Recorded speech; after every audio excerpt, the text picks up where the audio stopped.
जय हिंद, वंदे मातरम। स्वागत है आप सभी का श्री क्लासेस में। डियर स्टूडेंट्स, आज मैं आप लोगों के लिए बहुत इम्पोर्टेंट वीडियो लेकर आया हूं। हिंदी का तो 3 भाग हमने प्रस्तुत कर दिया है, चौथा भाग आना था, लेकिन आज उसको होल्ड करके मैं एक बहुत महत्वपूर्ण बिंदु पर बात करना चाहता हूं, क्योंकि आगे जितने भी क्लासेस होंगी, जैसे हिंदी साहित्य की, इतिहास की, तो उसमें आपको तिथि से संबंधित कई कंफ्यूजन्स मिलते हैं। उन्हीं कंफ्यूजन को दूर करने के लिए मैंने ये आज का वीडियो बना रहा हूँ, ताकि आगे जो भी तिथि आपको मिले वहाँ पे किसी भी तरह की कंफ्यूजन ना रहे। आइए स्टार्ट करते हैं क्लास। जैसा कि आप जानते हैं कि किसी भी तिथि के आगे ईसवी, ईसा पूर्व लिखा होता है, और कुछ तिथि को लेकर कंफ्यूजन हो जाता है। ईसवी का जन्म इतिहास में बताया जाता है कि जब ईसा मसीह का जन्म हुआ तो उस समय ईसवी का जन्म हुआ, अर्थात ईसा मसीह के जन्म के बाद से ही वर्ष के आगे ईसवी लिखना शुरू कर दिया गया। और ईसा मसीह के जन्म से पहले ईसवी पूर्व लिखना शुरू कर दिया गया। तो क्या ईसा मसीह का जब जन्म नहीं हुआ था तो हमारे हिंदू पंचांग और हिंदू कैलेंडर में वर्ष को जानने की कोई विधि नहीं होगी? आज इसी पे चर्चा करेंगे। तो आइए समझते हैं कि तिथि को लेकर और कैलेंडर को लेकर कब कब किस स्थिति में हमें समझाया गया। जैसा कि आप देख रहे होंगे, विक्रम संवत, ईसा मसीह के जन्म से पहले हमारे यहाँ जो पंचांग और वर्षों को बताने की विधि रही है, वो सबसे पहला आता है विक्रम संवत। शुरुआत 57 ईसा पूर्व चंद्रगुप्त विक्रमादित्य ने की थी। ये अंग्रेजी कैलेंडर से 57 वर्ष आगे है। कहने का मतलब ईसवी की जो शुरुआत हुई वो ईसा मसीह के बाद हुई, और ईसा मसीह के जन्म के पहले की जो वर्ष को बताया गया है, ईसा पूर्व कहा गया। उससे पहले जो वर्षों को बताने का सिस्टम रहा होगा वो पहला है विक्रम संवत। जो आज का कैलेंडर है, अंग्रेजी कैलेंडर, हमेशा वो किससे आगे होता है? 57 वर्ष आगे होता है। यदि इसे समझना हो तो इस तरह भी समझ सकते हैं, जैसे कि आज हम किस में हैं? 2024 में। अंग्रेजी कैलेंडर के अनुसार हम किस सन में हैं? 2024 में। यदि विक्रम संवत के अनुसार हमें समझना हो कि हम किस सन में हैं, तो इसी 2024 के आगे हम क्या कर देते हैं? प्लस कितना? 57, यानी 57। यानी अंग्रेजी कैलेंडर के अनुसार हम 2024 में हैं। यदि विक्रम संवत के अनुसार हमें समझना हो कि किस सन में है, तो हम 2024 में 57 को प्लस कर देंगे, तो वे अंग्रेजी कैलेंडर से हमेशा कितने वर्ष आगे होता है? 57 वर्ष। कौन? विक्रम संवत। किसने लागू की थी? विक्रमादित्य महाराज ने, जो हमारे इतिहास के बड़े ही ताकतवर और व्यवस्थित संचालित करने वाले महाराजाओं में से इनका नाम आता है। जो उस समय के कैलेंडर का नाम क्या था? विक्रम संवत। तो ये हमेशा अंग्रेजी कैलेंडर से कितने वर्ष आगे होता है? 57 वर्ष। तो अगर विक्रम संवत की बात करें तो इस समय हम कितने आगे हैं? तो इस समय विक्रम संवत के अनुसार हम किस सन में चल रहे हैं? 2081 में। यदि 2024 में 57 जोड़ दिया जाए विक्रम संवत के अनुसार, तो विक्रम संवत के पंचांग के अनुसार हम किस सन में चल रहे हैं? 2081 में।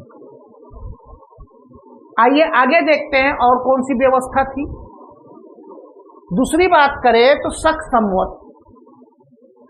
कुषाण साम्राज्य के सम्राट कनिष्क ने 78 ईस्वी से की थी, यानी शक संवत की शुरुआत सम्राट कनिष्क ने की थी।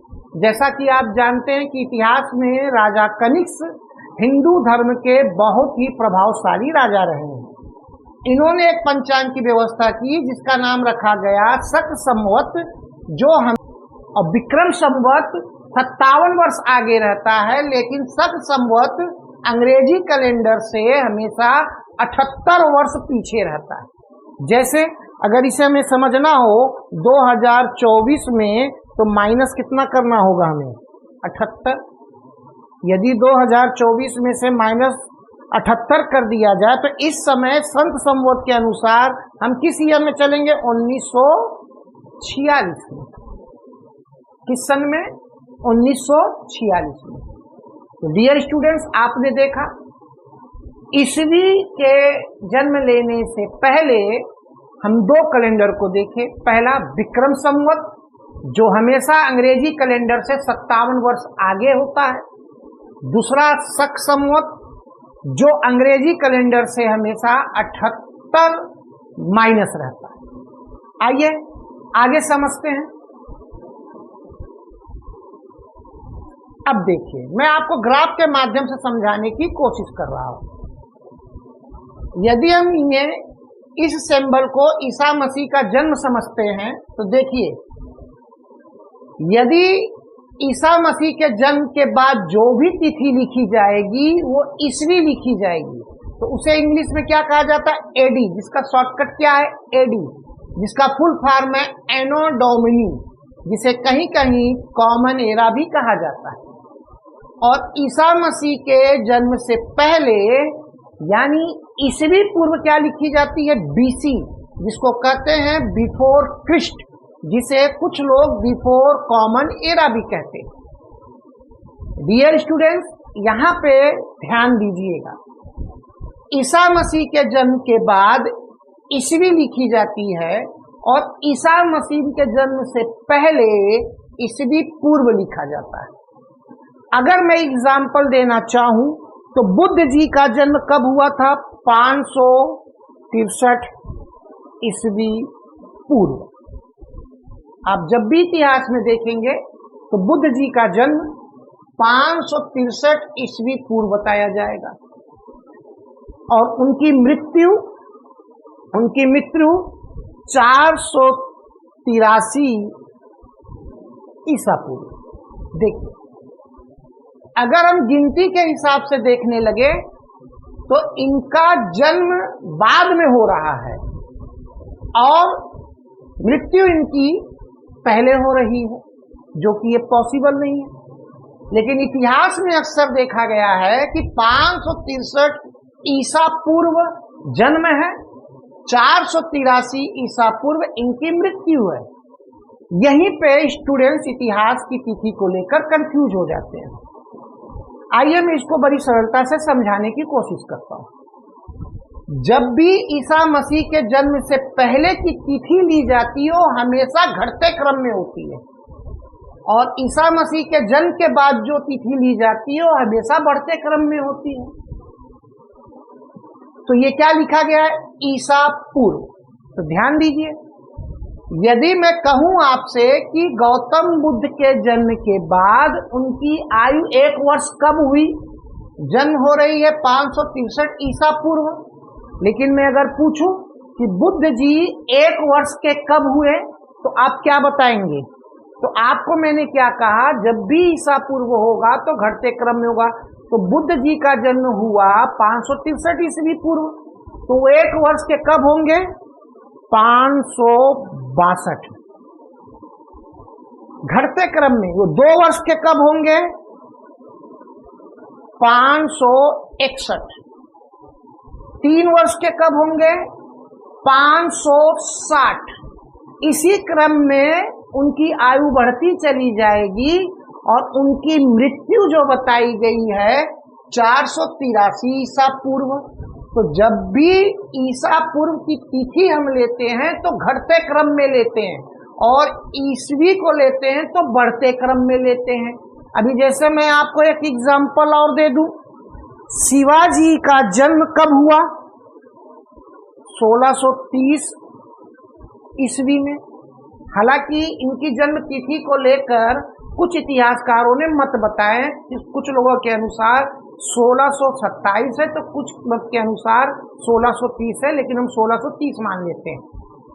शिवाजी का जन्म कब हुआ? 1630 ईस्वी में। और इनकी मृत्यु कब होती है? 1680 ईस्वी में। कब? 1680 ईस्वी में। अब देखें यहाँ पे 563 ईस्वी पूर्व, 483 ईस्वी पूर्व, तो ये क्रम ईसा मसीह के पहले घटते हुए क्रम में गया है। और देखिए शिवाजी का जन्म होता है 1630 ईस्वी और इनकी मृत्यु होती है 1680 ईस्वी। यानी ईस्वी को अगर हम तिथि के हिसाब बढ़ते क्रम में देखें तो ऐसे देखेंगे, और ईसा पूर्व को देखेंगे तो इस तरह घटते क्रम में देखेंगे। तो इस बात का हमेशा ध्यान देंगे कि जब भी तिथि के आगे ईस्वी पूर्व हो तो उसको घटते क्रम में देखा जाएगा, और ईस्वी हो तो हमेशा बढ़ते क्रम में देखा जाएगा। तो मैं आशा करता हूं कि ये बात आपको आसानी से समझ में आ गई होगी। तो ये मुझे समझ में आया कि ये बताना बहुत ही जरूरी है, क्योंकि इतिहास के चैप्टर में तिथि को लेकर कई बच्चे कंफ्यूज हो जाते हैं। तो आज के लिए इतना। अब मैं आपसे एक प्रश्न करना चाहूंगा, यदि 563 ईस्वी पूर्व बुद्ध जी का जन्म हुआ और मृत्यु 483 ईस्वी पूर्व हुई, तो इन्होंने कितने वर्ष तक जीवन व्यापन किया? यानी बुद्ध जी का जीवन काल कितने वर्ष तक का रहा? कमेंट बॉक्स में मुझे जरूर बताएंगे। आज के लिए बस इतना, फिर मिलते हैं हिंदी के चौथे भाग में। तब तक के लिए जय हिंद, वंदे मातरम।